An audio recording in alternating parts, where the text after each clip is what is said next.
And we are live. Welcome to NBA Live Before Lock. It is Friday, April 4th. I am Josh Engleman, joined by Eric Lindquist. He's right there underneath me. We got a 7-game slate on DraftKings. We have a 10-game slate on FanDuel. Very different experience depending on which site you're playing on. But what we really need you to do is hit that like button, subscribe to the channel, hit the notification bell so you know when everything goes live, and follow us both on Twitter. Eric, we got a really ridiculous slate for DraftKings. Everything is locked by 8 o'clock, and tons of people are sitting, which is pretty par for the course for April. How you feeling about today? Not great, Bob. Not great. I mean, just constantly talking about Portland every day, ending in Y. We now have just insane price tags for guys. Like, when did you ever imagine in your wildest dreams that we would be looking at Portland and a 9,400 Denny Avdia and pulling? I said the same thing on the contenders today. I started going through this slate and it was like, oh, these are not normal things. And if you get Simons in there today, obviously that's even more obnoxious. Tamani Kamara, I could do without him, I suppose, because you can then have the conversation. I suppose Matisse Thybulle, probably the more likely guy between everybody else there. I guess they've done the Chris Murray thing. We hadn't had Thybulle there for a while. Delano Banton, I'm over this guy, although he salvaged, so it's okay. Like, you just played 1 million of him yesterday. It's a real fun, wild, you better be by your computer on a Friday night slate, especially on FanDuel. Good Lord, Golden State, what have you done? Well, let's get into it, I guess, because there's so much to talk about. Let's start it off with Portland, because in some way, this is going to be where we're at. We just don't totally know who it's going to be just yet. Q-tag Tumani Kamara, Q-tag Dwop Reith, Q-tag Anthony Simons. Scoot is out. DeAndre Ayton is out, obviously. Jeremy Grant is doubtful. Let's just assume he's out. So if Simons is in, he ranks 4th in our boom bust tool. Denny Avdia ranks 7th, and Donovan Clingan ranks 9th. But if Anthony Simons ends up out, then it's likely that Delano Banton ends up ranking, I'm not even going to say 4th like Simons, 1st, or unplayable. So we need to manage this in some way. If Simons is in, he's 40% owned, and you play Simons. If Simons is out, Delano Banton will likely be 50+% owned, and then you play him. Do I have that right? Yeah, you got it right. And honestly, I don't know if I need to add any context to it. It's like as clean as it gets. It's like when you have a backup center who just shows up into the lineup, where it just shows up, but it's better positionality than you'd get with a backup center, because you get the shooting guard ability with him. You can move Shaedon Sharpe around, wherever you need to put him as well. The Simons piece is obviously the first brick to go. You'd want to play tons of him if he's in. And so, I think that's kind of as clear cut as it gets. What's now the fuckery of this slate, and I'm just going to say that because it just sounds fun. Like, Charlotte just decided to get rid of Mark Williams. No Nick Smith Jr. We already had LaMelo out for the year. And so there was like no interest I had on playing anything early. And now you're kind of tempted to. Like, there's the Miles Bridges by himself against a Sacramento. Like, can we start having Charlotte conversations? Because, like, they're the only team, like, from a value perspective, there might be something to mine out. Like, you have Josh Okogie back, thank God. Salon's been playing quite a bit, so, like, that's there. But the Nurkic piece, the Diabate piece, Taj Gibson's available, so, like, maybe they do give him a stint, but doubtful. Like, I think it went from, like, a team that I was just hoping everybody was going to be in, so we could just wait for that news and do the late swap thing on the playback show with you and Greg. But I think there's going to be something we have to take shots on from Charlotte now. Yeah, I got it pulled up on the screen right now. So prior to this show starting, the assumption was Nurkic starting at the 4, which is what they did in the second half of their last game, and then Mark Williams starting at the 5. But now, just before we got started, Mark Williams is out, which leads me to believe that we're getting Yusuf Nurkic starting at the 5, which is what we've seen as of late when Mark Williams is out. He's a 1.15 fantasy point per minute guy. If you give, let's just say we split the minutes at center, 24, 24, Yusuf Nurkic, Musa Diabate. Let's just try not to get all that creative with it. That's 27.5 fantasy points for Nurkic at 4,200. That would be 6.5x his salary. As of right now, that would be the highest point per dollar rate of anybody on the slate. And that's at 24 minutes, 1.15 fantasy points. So right now, Yusuf Nurkic was projected for 2% ownership. That is going to go from 2% to 50? Yep. That's kind of what I'm factoring in is like you basically had a free slate where it was like, all right, we'll just wait for the news. We'll react. We'll do all the late swaps. We get to drink. We get to hang out. We get to chill until 8 p.m. Eastern time when you actually have to have your lineups figured out. You have to figure out your lineups 53 minutes from now in a pretty hurried way because Nurkic is going to look that good.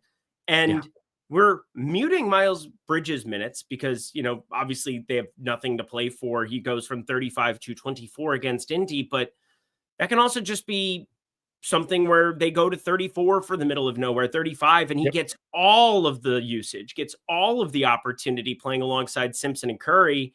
And if that ends up being the 5 that we get rolled out, I mean, we're replacing 25 minutes for Nick Smith Jr. We're replacing, obviously the entire center opportunity here for Mark Williams and going to Diabate. I don't think Diabate at 3,400 is going to be in play for me regardless, even off the bench or anything else. Like, it'd be hard for me to want to go crazy or do anything there. But, oh, look at that. We just got everything funneled in there over on the old sheet. I just think it's going to be a spot where, like, now figuring out some kind of a game plan for Portland kind of matters just as far as like the positionality. Whereas I didn't have to think about that at all until this very moment with Charlotte. Yeah. I mean, we had 28 minutes for Mark Williams. We had 26 minutes for Nick Smith. They're all gone. That's 54 minutes that we need to redistribute to everybody here on Charlotte, whether that's going to Nurkic, who's going to grab a couple.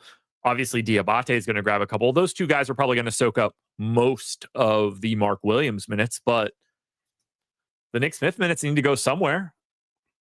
And they don't seem to be very happy with Wendell Moore. So whether that's Josh Okogie, whether that's Daquan Jeffries, whether that's one of the guys that are starting, you alluded to Miles Bridges at 9,100. Really nice spot against Sacramento. We're going to have something more than we had before for Charlotte, which was essentially just KJ Simpson and nothing else. That is long gone now that Mark Williams is out. Yusuf Nurkic is going to go from being unowned to rivaling Oscar Tshiebwe, who was 37% owned before we started this. Like, Oscar Tshiebwe was the second most owned guy behind Anthony Simons. That's going to be Nurkic now, I would imagine. Yeah, and do we have confirmation on what's going on with Tshiebwe right now? Like, I don't think so. Okay, great. Awesome. Thank you. He is technically just questionable with the G League team. Awesome. Good to know that we can't just, figure out where in the transportation he is. Is he in the arena at the moment? Yeah. That would be good to know because like that's where we're at in the NBA season. And for those who aren't aware, we are done not this Sunday, but next Sunday with the regular season. And then we get to have real slates with real people, with real minutes. And it's going to be talking about value. Like, I guess we're glorifying it now, but like, we're going to be talking about value that is horrendous and heinous for a month and a half. And I can't wait for those slates because it's like, you're just waiting. Like, am I going to get 10 minutes from Cameron Payne today? Like, those are the kind of slates that I'm looking forward to for once in my life. But like, today you're going to get good value somewhere. It already exists. And now it just becomes an annoying headache. If you're on FanDuel, again, Godspeed to you. I'm not playing FanDuel today because you've got Jamal Murray, you've got Steph Curry, you've got Jimmy Buckets, you've got Anthony Davis, you've got so many moving parts. And I think the Dallas one was the one that I was trying to figure out from a betting perspective today. And we'll get into FanDuel a little bit more, but like now Charlotte just has annoying value that you have to play.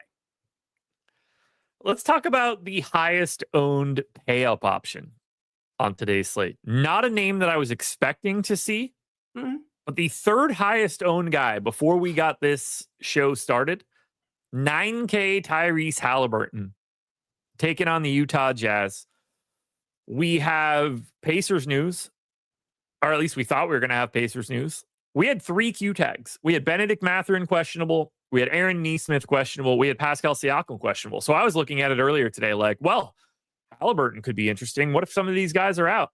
Well, it turns out they're all in. Yeah. And Halliburton is still 30% owned, 9K, point guard only, taking on a Utah Jazz team that is barely bringing real players to the table.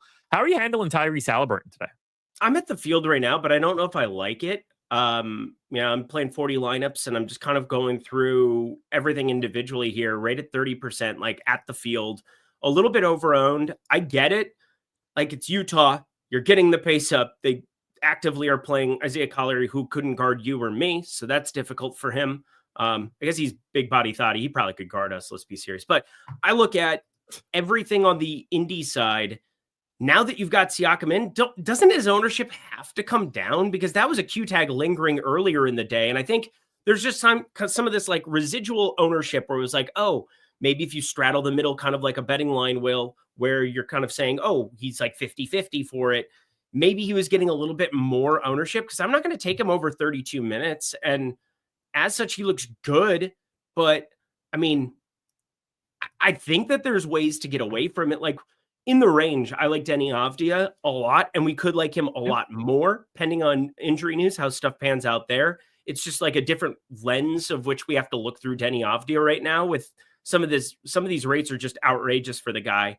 We've got Donovan Mitchell, who I think is kind of fascinating with the shooting guard eligibility. Probably doesn't matter with all of the Portland pieces, if we're being honest, but I think that that's kind of an interesting way to go about it. Evan Mobley, same spot, kind of a deal. But yeah, for me, he's fine.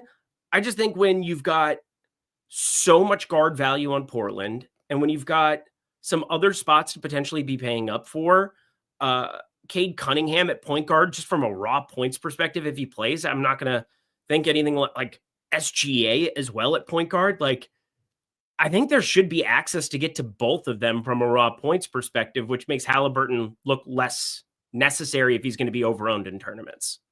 So who is your pay up guy? Because we have a lot of them. We have SGA, we have Tatum, we have Cunningham, we have Booker, we have Sabonis. Now, some of those guys might not be playing. Sabonis has the Q tag. Those are all 10K plus dudes. The 9K range is loaded.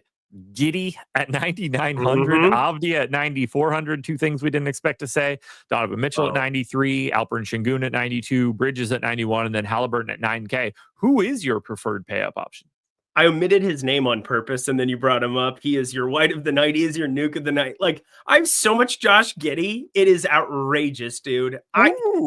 Josh Giddy is by far my favorite play of the entire slate, and I don't think it's remotely close. So you had Toronto and OKC, two just weird, massive blowouts, but we have so much Portland that we want to play. And if Portland value is going to pan out for us, if we're going to be getting Shaedon Sharpe, if we're going to be getting Denny Avdia, potentially Anthony Simons or Delano Banton, however that pans out, I do want to find ways onto just about anything that has to do with Chicago. And I think the only guy who makes the most sense outside of Buzelis, who I actually have the second most of, but Josh Giddy is in everything that I am doing right now. I mean, the double-double numbers as far as like with his assist rate, you go through what you think the usage is going to be. And once again, if all of the Portland value that I'm just jamming right now works out, finding something on Chicago, not that you have to be forcing it by any means, but like, I do think it should be easy to get to him, SGA, any of the spend ups we want. So why not just go to the entire game environment, considering I think he's a little bit under-owned at around 16, 17%. I'm right at the field with him right now. I have 15%. Our last run, we had him projected for 18%. I think the price is just a hair too high, obviously, at 9,900, but it's not like we don't have a stat line on him that supports it. 18, 8.5, and 8.5. That's nuts, man. I mean, if I told you before the season started Josh Giddy was going to be 9,900, would you have even been able to understand that? I think at the very beginning of the season, to be honest, I think I probably could have, just because like at the very beginning of the season, once you saw him play for a couple of weeks, like he comes off of the Australian national team. He learned how to knock down threes for the first time. It appeared in his entire career, got the new shooting coach, came to Chicago. I think defensively, we both agreed that OKC never had any use for him, but his rates were never an issue. And that's where it becomes like, okay, Josh Giddy on a team that no longer has Zach LaVine or DeMar DeRozan. Yeah, I could definitely see that coming. But like the beginning of the year, I thought, oh, he's going to play a boatload of minutes right from the get-go. And it didn't really happen. And so we kind of got like realistic expectations for him. 6,500, 7K. Like it makes sense that with the team now without those other two guys for the usage, and Kevin Herter, who usage way down on a Zach LaVine or DeMar DeRozan, Vazel is way down off of those two guys, and Vooch with limited minutes, like more limited minutes. They're coming up, obviously, but Lonzo Ball, we just got to remove that now again. Wasn't he questionable? Yeah. Great timing for that. He is now Lonzo out, so that certainly doesn't make you like Giddy less. No. I mean, I'm already got 55% of him, and that's probably not going anywhere. So, yeah. I mean, it's also a pretty aggressive stand knowing that it's like, oh, well, find way to something else on the Chicago side. I'm curious, like, is Vooch somebody that you're getting to at all? Because I never know what to make of Vooch, but I do expect his minutes coming off of 21 and 25. Like, you've got him in for 30 here at the moment. Like, isn't there going to be a game where he just gets to like 34? It hasn't happened since he got healthy, really. But I got to think 34, 36 is potentially coming eventually now that they're like playing kind of front seat for that. No, yes, no, maybe. So I guess I have two different answers for this. Okay. My first answer is that Nikola Vucevic was in my top 5 on the contenders to start the day today. Okay. I was very interested in Vooch. He is not projecting that way any longer. We have him ranked 32nd in the Boom Bust tool, 7,900, 8% optimal, 8% owned. So I'm not really getting to it, but I was very Vooch conscious when the day started. Minutes wise, I don't know if he gets back up to those minutes now because I think they do like Zach Collins. They have Jalen Smith there as well. Their season is, while not over, it's over. Like, it's not, yes, they're like hanging on and they're going to fight like hell to be the 9 seed or the 10 seed, but we're not thinking Chicago is going to cause, like, their best case scenario is that they get into the 7 or 8 and face Chicago or face Boston or Cleveland. None of those things are going to go very well. So, like, their season is largely over. I kind of feel like they're just going to play Vooch 30 minutes a night and Zach Collins is going to soak up the rest of it. I'd love to be wrong, but I liked him more this morning than I do right now. Okay. I think everything you're saying is correct. I think also you can be pretty confident of two things with Vooch and Giddy specifically. One, that they'll be in closing lineups, and two, that there's no potential way that they're going to get steamed up. Like, I just don't think Giddy at 9,900 is going to get steamed up, and Vooch for sure. Now that we have another center that's going to be 40, 50% owned in Nurk, like that's my thinking of Vooch, is like trying to maybe finagle my way into a little bit more, hoping that there's a minutes upside eventually in a game that stays competitive. We just haven't seen it for the last 2. We're getting to the last like 4 or 5 games for every team in the NBA this week. It's starting to feel like a spot where like eventually you'd think they'd just be, because they're invested in him, he's the guy like play 33 minutes eventually. But again, it just hasn't come to fruition. And, Zach Collins is basically beating out Jalen Smith now as the backup center, but like 14 minutes and 34, I think could probably be something that shows up at home here. It's just kind of like thinking through that, but because of the position now, it's probably less important. All right. We got a projections update at 6:17, which means we should probably be getting an ownership update.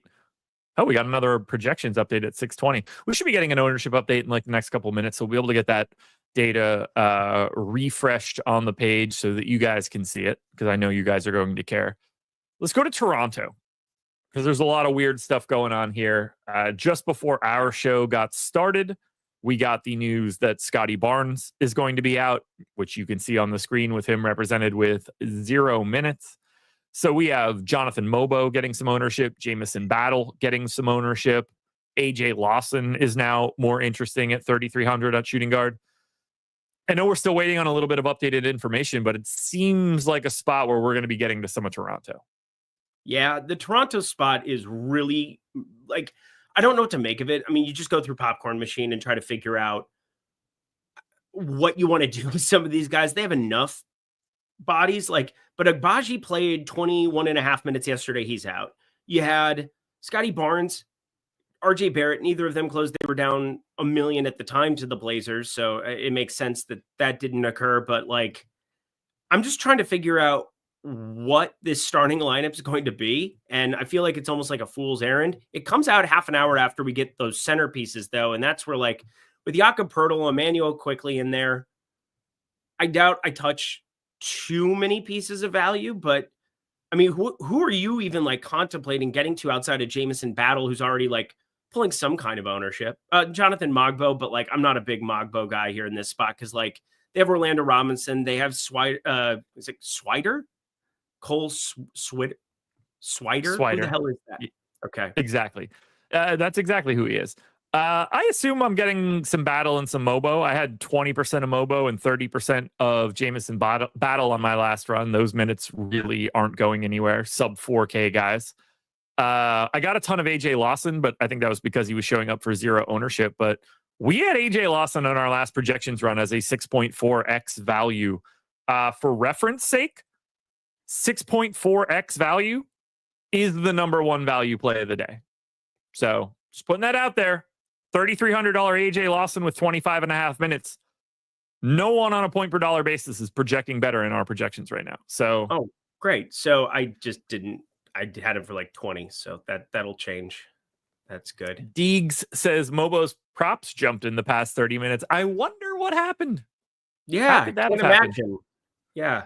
It's almost like the guy who does everything on the basketball floor is not going to be out there playing basketball anymore. So correct. That's probably helpful. It's probably helpful. Scotty Barnes ruled out. Yeah. Jonathan Mogbo that will make him look better. Yeah. Power forward eligibility is somewhat useful there.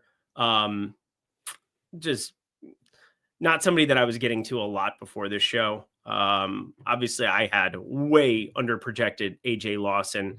It makes sense that they would want to roll him out a little bit more. Jamal Shed, I mean, with quickly there, not really in play for me whatsoever. Not really something that I want to think about too much.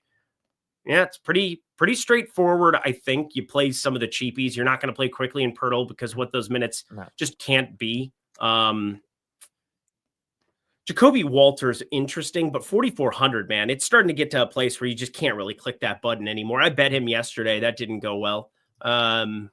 He's a really bad per minute guy. Yeah, he played like 30 minutes still, and I was like, oh, I looked at every ticket, lost everything on him. But I mean, we have him 5% optimal, 7% owned at 4,400, 0.77 fantasy points per minute. You need every bit of the minutes he's going to play. Yeah, Walter is the thing as well, I'd imagine. Yeah, that's kind of what we're talking. They're like, I think you just kind of take random shots on him, but Lawson is 3,300. Yeah, I can see why he's pulling the ownership that he is. Now that I take this and change this, 20 minutes was not going to show him up in anything because that's what it is. 26 will definitely change the landscape on the young man. So we're going to need that updated ownership. We just got the updated ownership. So we have updated projections at 620. We have updated ownership as of 624. So I'm going to refresh everything that we have on the screen right now. Who is the most exposed player that you had at this point that we haven't talked about yet? Oh, we will find out right now. Chris Paul. Let's do it, because this guy has been in my contenders every day for 3 weeks. And I keep thinking like, oh, he's just not going to play real minutes. And then he just plays 30 again, like he does every night. We have him in for 24 and a half. I'm going to be honest. I don't agree with it. He just keeps playing 30. Even at 24 and a half, we have him 37% optimal and 28% owned. I think he's the best play on the slate. Chris Paul is just in everything. Well, I don't know. Nurkic is here now, but you know what I mean. Yeah, I'm just playing so much Chris Paul. I think the main thing to bring up with San Antonio, and the reason that I think we're getting the discount is like what every other team in the NBA is doing. They're taking veterans and they're trimming the minutes in like such a severe way, and they're not closing games because they're so actively trying to lose. Like San Antonio already has a generational talent in Victor Wembanyama. There is going to be a free agent season that they can acquire and try to piece around Wemby, assuming that you can get Wemby back healthy with this, like the scary shit going on with Wemby. Like if you can get him back, you've found a nice piece in Stephon Castle. You already paid Devin Vassell. I think Keldon Johnson, they probably should have unloaded in some way, shape, or form, but the fact that they didn't have to get De'Aaron Fox is a good situation. They just need to get healthy and find, like, I don't know, some semblance of like a front court stalwart in free agency. And I think this is going to be a fun basketball team. Like, I don't think Chris Paul just wants to go out and play 22, 24 minutes a night. Maybe it's something to do with the fact that he has like historically got X rates or like X amount of stats and he just wants to accumulate. Maybe he just wants to keep it rocking, or, he's just one of those guys that goes out and, just is a basketball player. Like, you can be that. You can definitely just want to play basketball because you enjoy the game. And Chris Paul is obviously that way with a bunch of young guys around him outside of Biyombo, who's 100, but Harrison Barnes is 100 too. I guess he's my age. But like, I look at San Antonio, Chris Paul, like, I think he's an awesome play today. I like hearing that you like him as well. I didn't put him for like 30 minutes, but like 27, I think is like more of where I want to be in the ballpark of. You run the risk of ruin against Cleveland, of having this blowout, obviously, but the game environment is fun in terms of pace, 240.5 total. Like, we're talking a massive total. I think it's high for what it's worth, but like, I definitely like Chris Paul more than the field. And it doesn't hurt that he's going to be in that 8 p.m. Eastern time window where I can swap around guards as much as I want and figure out where the ownership's going to land. Because like, if Delano Banton's a thing, I'm sure that's going to trim my Chris Paul for sure. I had 40% on my last run. That's without any boosts at 24.5 minutes, which I am going to be boosting him before it starts because I just think he's very live to play 28 plus. But he's not the only one for the Spurs today. Castle's 10% owned. Barnes is 10% owned. Keldon Johnson is 10% owned. Sandro Mamukelashvili is 10% owned. Now, we do have a Q tag on Charles Bassey, so he might be the backup center or might not be the backup center. What do you want to do with the rest of the Spurs? I don't really know. Right now, Keldon Johnson, like I feel like I've just boosted Keldon Johnson so many times, and I can't remember the last time it went well for me. So I should probably stop doing that, Josh. I think that's probably like the best course of action for me. He played 34 minutes against Boston. I don't know. I don't remember even that slate, so I probably didn't play it. But I just look at Keldon Johnson as a guy that can absorb enough minutes. It's interesting against Cleveland, but like Sandro Mamukelashvili, like he definitely has just been popping on every single slate, and he remains at a price point that you just have to roll the dice on it every single time. He's a really, really good fantasy producer. We know he's got like slate winning upside when he's knocking down shots, not just because of the Flava Flav night, but like we have routinely seen him come in and put up like double doubles in very, very, very limited minutes. He gets shit done on a floor, and it doesn't take very long for Bismack Biyombo to just get ripped off a floor because you don't care. I do think Charles Bassey being there is a little bit annoying because like that's the guy that's really changed. Like if he ends up playing in this game, I probably end up on a lot less Sandro to some extent. Like Cade Cunningham out. Mother of God, don't do this to me. Interesting. I thought he was going to play today. I did too. Well, he's been questionable the last two. I just assumed you do that. Also, did you see the $50 super chat we got? Holy mother of God. I did. We're going to touch on that in a second. Sabonis in, by the way. So we don't have to do any Joe Val shit today. Good. Let's talk about that super chat for a second. It's up on the screen right now. Chris X Xavier Jones, CJ Cashing is the username. Took down the main last night for 50K. Said, I don't really use the Sims as much, but I did last night. Thank you guys for everything. I saw it this morning in our Discord. Cool. It was really nice to see. Shout out to Chris. It's always awesome. Stop this everything. Denny Avdia questionable.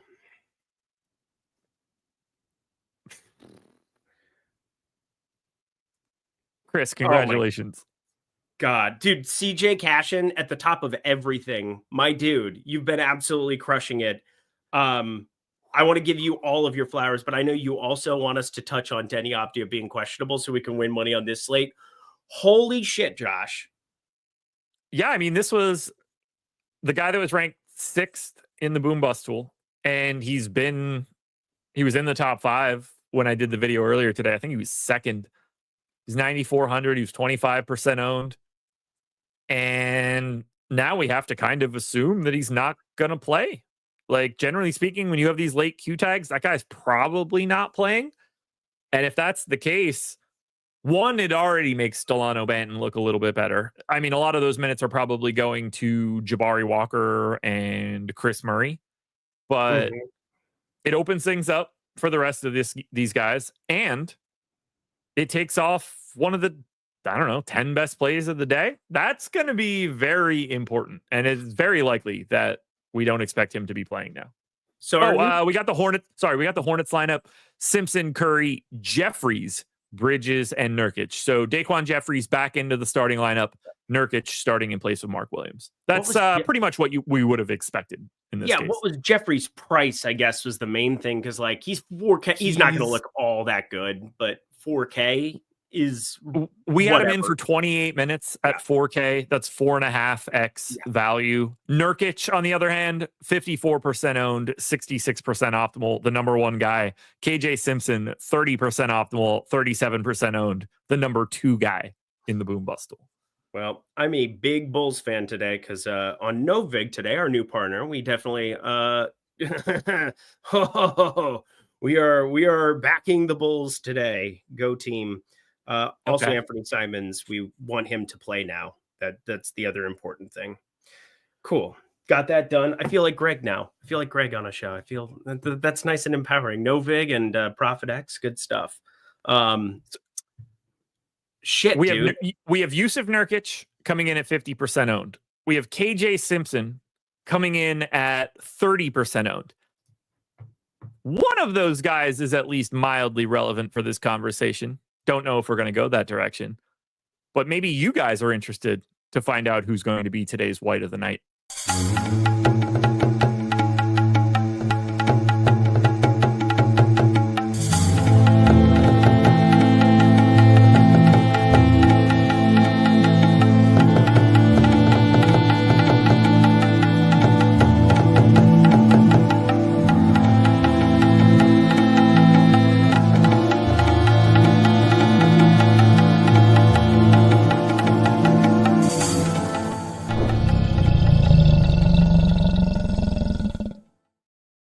We didn't even get through the white of the night before Tumani Kamara ruled out. Jeremy Grant ruled out, which we expected.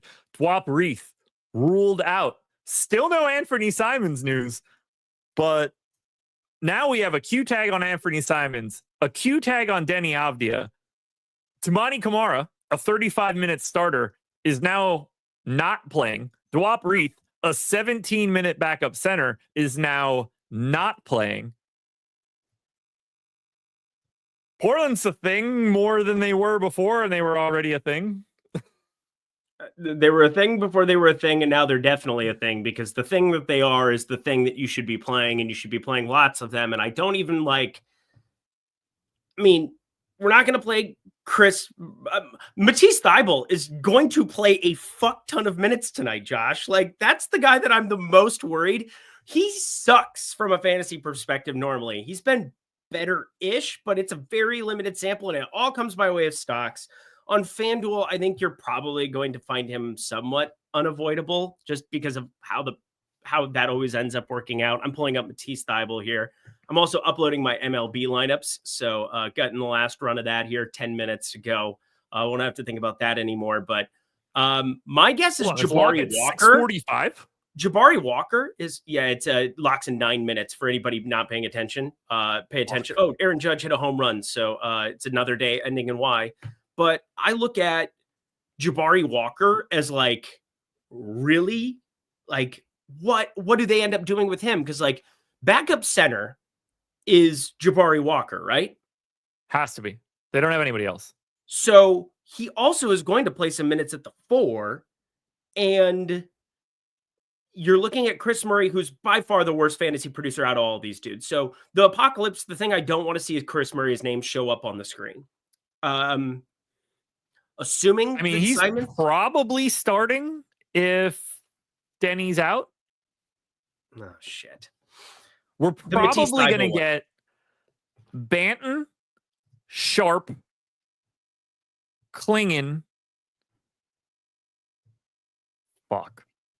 Yeah. Chris Murray and Thibault, I guess. If Simons is out. If Simons is in, then it's everybody I named, and you replace Avdia with Chris Murray and Kamara probably with Thibault, but could be Banton. Sorry, we just got Jazz lineup. It's got no Collier, Shibwe. Sexton, Sensabaugh, Juzang, Filipowski. So do we assume Shibwe is not with... Oh, he's in. He's in. I mean, he's not starting. So right. At a minimum, you're not super excited. Not today. We were assuming he was starting. We did not have Juzang in the starting lineup. We had Shibwe. So now we're, at the very least, moving Juzang into the starting lineup. I don't know what the change will be to his minutes or Oscar Shibwe's minutes, but we are going to be making that change because we had Shibwe over Juzang. Filipowski at the 5. How does a 7,100 Kyle Filipowski sound like tonight, Josh? I mean, he's not a bad play. I don't know how great it sounds. I had 11%. He's 12% owned. If we're trying to find the person that's going to be like best at soaking tonight, it might be Kyle Filipowski. I don't know if he's going to be my preferred DFS play, but starting at the 5, like he's going to be 10 to 15% owned for sure. Which would you rather watch, this basketball game or Kyle Filipowski soaking? The basketball game. Soaking seems like it'd be a pretty boring watch. Yeah, it's probably just like a frozen porn. Like there's TV never working? been a time where I watched porn and thought it'd be really cool if it just stopped doing anything for the rest of this. The motion for porn is pretty important. What do you talk about? Do you have different positions? Like, how does it all work? Surely there's a person in chat right now that can elaborate a little bit better, but oh my God. If you're just doing belly to belly missionary, that's a pretty boring way to just sit there for 30 minutes until it retracts itself. Shout out to Q-Dog for in the middle of that conversation just asking, any FanDuel plays? Like, you're a real one, man. Fair. You're a real one. Well, we will oblige because that was fantastic. Oh, my God. Is there a team we haven't talked about yet that we need to talk about? Like we talked about Portland. We talked about San Antonio. We've talked about Toronto. We've talked about Charlotte. I mean, I guess we could kind of talk about, I don't know. No, we've kind of, what do you want to do with Cleveland? Because they're sitting here in that matchup against San Antonio. We're obviously getting quite a bit of the Spurs, but you know, Garland's 10% owned, Mitchell's 15, Mobley's 15, DeAndre Hunter's 15, Jared Allen and Max Strus are getting a little bit of love. What are you doing with Cleveland? I'm just kind of rotating it. I brought up Donovan Mitchell earlier. I think if we get ourselves into this situation where we don't have Denny Avdia, we don't have Anthony Simons. Again, I have no idea what to make of what's going on here with Portland, but like we're going to have lineup spots and salary and things that we're allocating. And I could see myself landing on more Donovan Mitchell than what I currently have, right around 15%. But Evan Mobley, now, if you lose Denny, that's the other thing. I got to assume Evan Mobley becomes like the power forward guy you want to get to. He was already looking really, really good. He does everything on a floor. It's a freaking awesome matchup in terms of just evisceration. You're always worried about blowout risk, but I don't think about it too much in these kind of spots. Like, I think we kind of like blow over that in times where it's like, oh, you know, obviously there's blowout risk. It's a 13.5 point spread. Like, it is what it is. But like, San Antonio still has a number of guys that are out there playing. Stephon Castle for the rookie. Like, I still think you can't ever come into a slate and say, oh, I don't want to play Evan Mobley because of blowout risk. Like, he's 8,800. He helps allocate your salary. And in a lot of those blowouts, he's the one doing the blowouting. So go Evan Mobley today. I think he's definitely somebody to be paying up for. Yeah, we had people in chat couldn't stop saying that you shouldn't play Giannis because of a blowout yesterday. He dropped 35, 20, and 17. Seems good. In said blowout. Played 38 minutes in said blowout. Don't pay attention to it, guys. It's already factored into the projections. Correct. It's already factored into the projections. That was a better way of saying it. I was trying to think of like an eloquent way to put it, but that was you're good too. Than I had. Yeah, you're good too. I see it so much doing that strategy show. People are always going to shout it out, and it's just like don't think about it like that. Double counting, and also just like you're removing players that should be in your pool from your pool for a dumb reason is the right way of saying it. Are you more interested in Detroit with Gate out? I mean, I know you're more interested in Detroit with Gate out, but like, does it matter? Because I don't think it affects Paul Reed at all, who's the only guy getting any love. So I am curious. I kind of have been trying to force in some. We're going to get a Dennis Schroeder game eventually, right? Like it ended up being a Tim Hardaway Jr. game, but now he's 4,700. I have zero desire to play Tim Hardaway Jr. I can tell you that much. Yeah, probably nothing. Well, the other part too is that there's just like these clean breaks as far as like who is going to rotate in. They got everybody back after the suspensions. Yeah. I can't think that there's any issue. I mean, obviously you're still waiting on Isaiah Stewart to come back, but like they have enough bodies there now. I was a fan of like the Ron Holland or Marcus Sasser, like trying to take shots when you had Dennis Schroeder, massive chalk in a couple of those spots where it's like, all right, you could feed some of these guys into an individual lineup or two, but like you're not doing it today. You're not doing it with the value we have today. And I think Dennis Schroeder at 6,400 now starting, I doubt that I'm going to get to any, but it's at least intriguing in theory because a 50 spot, like that's kind of what you're asking from everybody that you're playing that's 6K and above today. Like there's going to be some outrageously good chalk from the Portland side, I think in that price range. Don't know if we have to be taking the shots on Dennis Schroeder, but revenge in his heart, potentially revenge. I don't know. Don't care. Probably not going to matter at 6,400, which is the good part of all of this. Sure. Yeah, I don't, other than Paul Reed, I can't imagine having a ton of Detroit. Like I'll have some Jalen Duren. I'll have a couple shares of Asar Thompson. I'll have a couple shares of like Malik Beasley. Nothing like exciting. Center is a weird position today now. Just like the Nurkic stuff, just jamming. And then like, I was like, oh, well, now we're going to have the spend ups here. And then not really at all, which is really annoying to me. But Jaylen Brown in. Jaylen Brown is in. Okay. Good to know.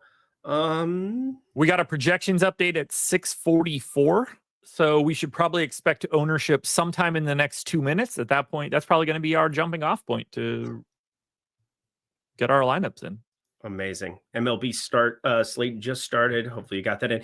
Can't play Shibwe. Yeah, I'm not going to play Shibwe off the bench, 4,300. Paul Reed is 3,600. He's a better fantasy point per minute guy. He has a pretty clear spot in that rotation, and there's no rules for how many minutes Utah is or is not going to be giving to Shibwe, but I can tell you one thing. Most likely they go way down.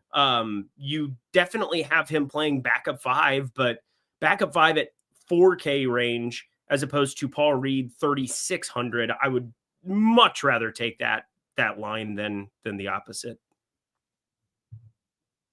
Isaiah Williams says RotoWire has Grant and Kamara in. Am I missing something? Yes, you're missing something by going and using RotoWire to get any information whatsoever. Also, we ran the white of the night and gave no whites because we got news. Who is your white of the night? Josh Giddy. Yeah, I get that. I was probably going to take Danny Avdia, but Chet Holmgren, come on down. Oh, you, sir, are tonight's white of the night. 7,300 power forward center eligible. Third in the boom bust tool. Last time we ran it, 22% owned. Chet Holmgren, baby, you are today's white. It's an interesting rotation. OKC maybe consolidate it down for Houston. OKC. Okay. Does OKC have a lot to play for whatsoever? Are they like locked in at the 1 seed at this point? I didn't even look yet. because I do know that they play the Lakers on Sunday and Tuesday, and I want to be early to the party on betting that one correctly. They are 14 games up on Houston. So, yeah, I think they got that one locked down. Yeah. So what do they have as far as like other than getting things locked and loaded for the playoffs? Like nothing, right? Absolutely nothing. No, they have nothing. Their only goal, I guess, is to beat Cleveland, and they're 3 games up on them. So they're just going to be the number 1 seed. Yeah. I mean, I guess they could technically be trying to win 70 games. They go 6-0 for the rest of it. They go 70-12. Oh, that's fun. It's at least fun to do. Didn't work well for the last 70-win team, but yes. No, sure didn't. Sure didn't. Do we have the updated ownership? We do. So we got updated ownership at 647, which means projections are updated for all the news. Ownership is updated for all the news. So we have no other choice. We have reached the time where we have to find out who is the best play of the day, a.k.a. the nuke of the night.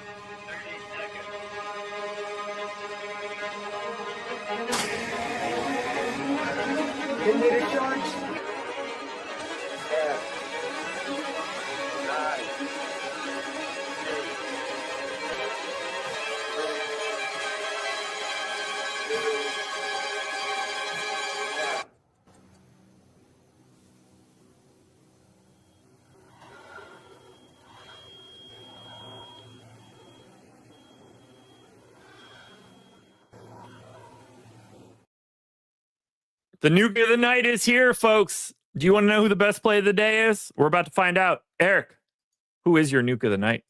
So I won't go Josh Giddy just because I feel like that's a little bit too... I mean, I don't want to double down on what's already been doubled down. But I talked about center, and is this a spot where we get 30-plus minutes for Donovan Clingan?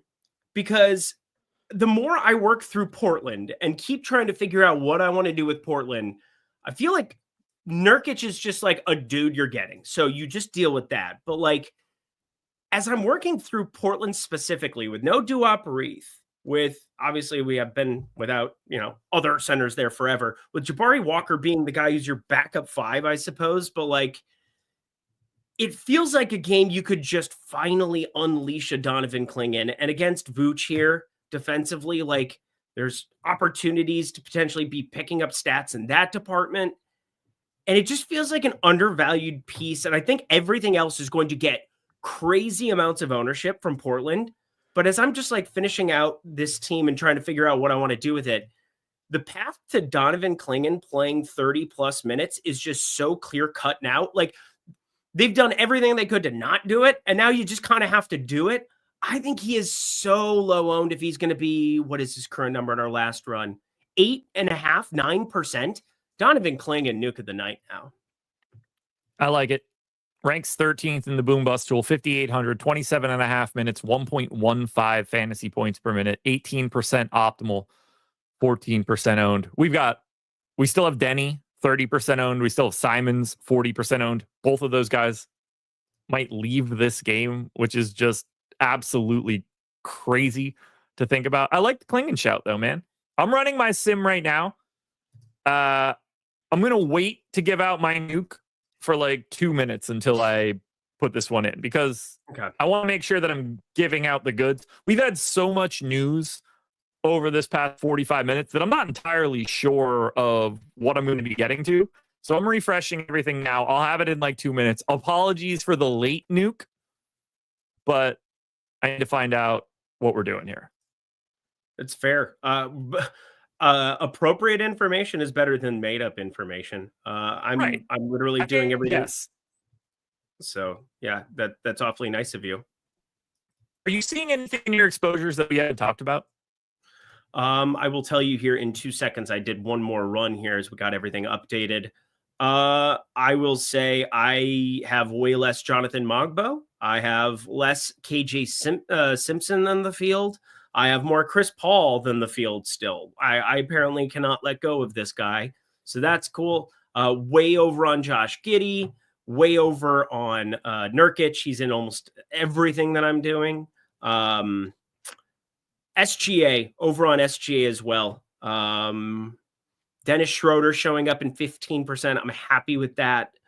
Kyle Filipowski, 22%. I'm double the field there. Sandro Mamukashvili is definitely a piece that's going to get moved around, but currently have 20% of him.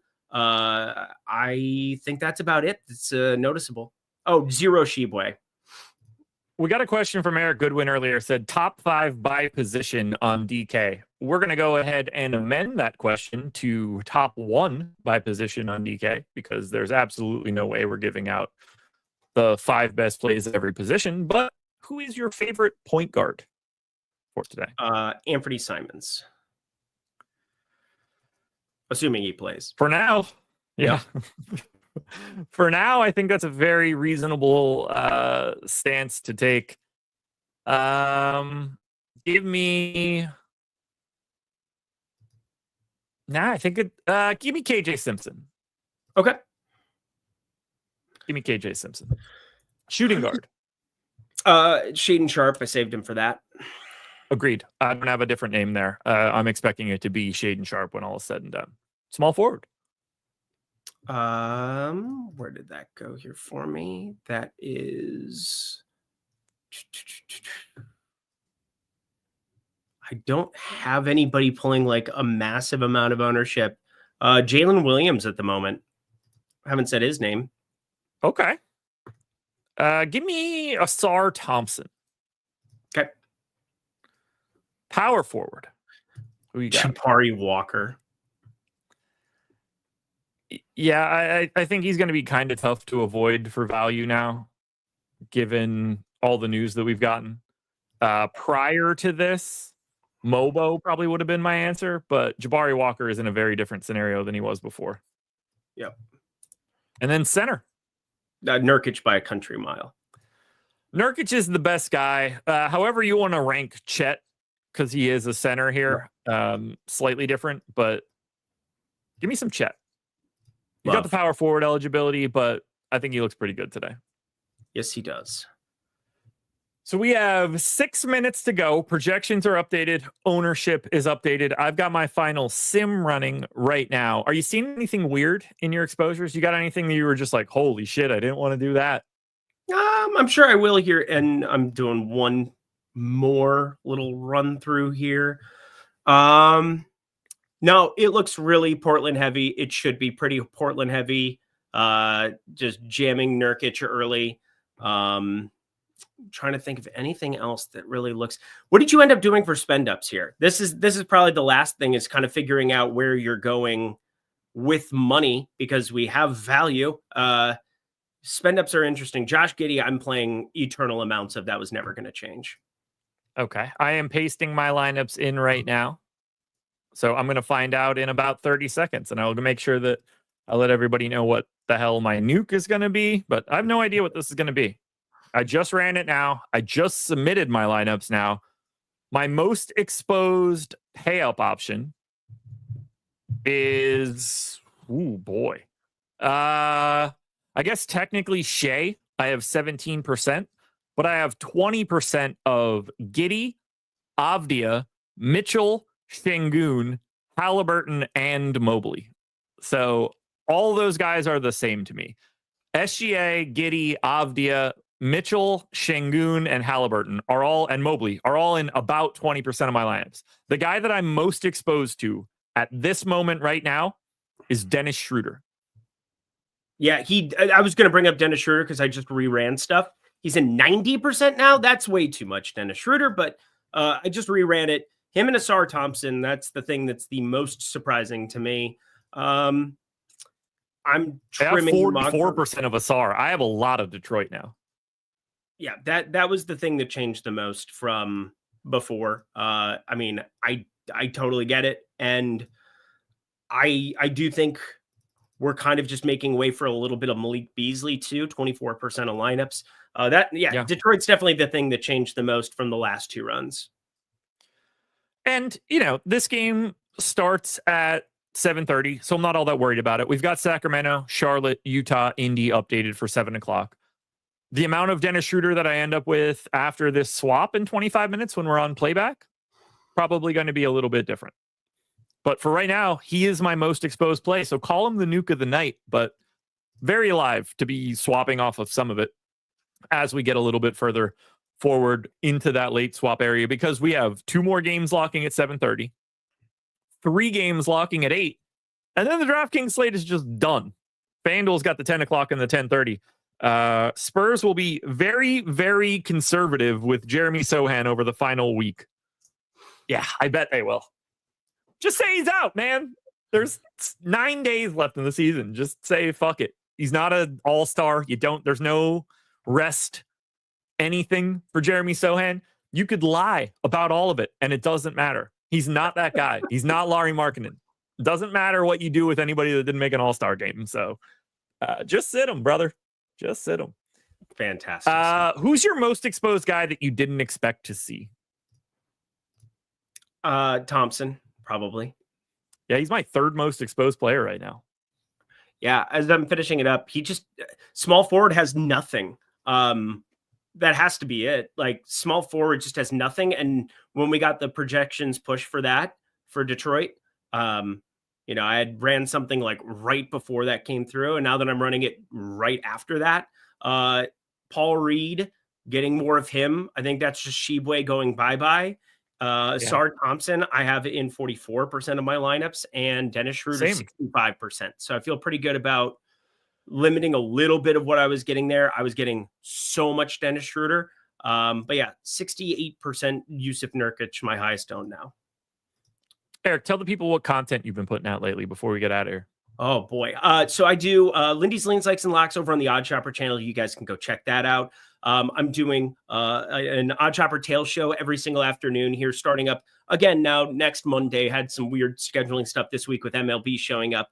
Doing MLB Live Before Locks on evenings and mornings. You'll find me here and there for those. DK Pick 6, doing a bunch there. Getting some NoVig content out there from a betting perspective as well. Starting that up on Monday. So going to be hard to not see me, unfortunately, over on the OddsShopper channel and here on Stokastic YouTube channel. But always fun to kick it here with Josh. Hit the like button and head to Playback, because there's going to be late swap. That's for damn sure. We're going to have plenty of late swaps coming up on Playback. That's playback.tv/Stokastic. I'm dropping the link in chat right now, but that is where we're going to be for lock, for watching games. Myself, Greg Ehrenberg, for the next hour. Come to Playback and come see us. Get your lineups in now. You have 30 seconds. Good luck, everybody. We'll talk to you later.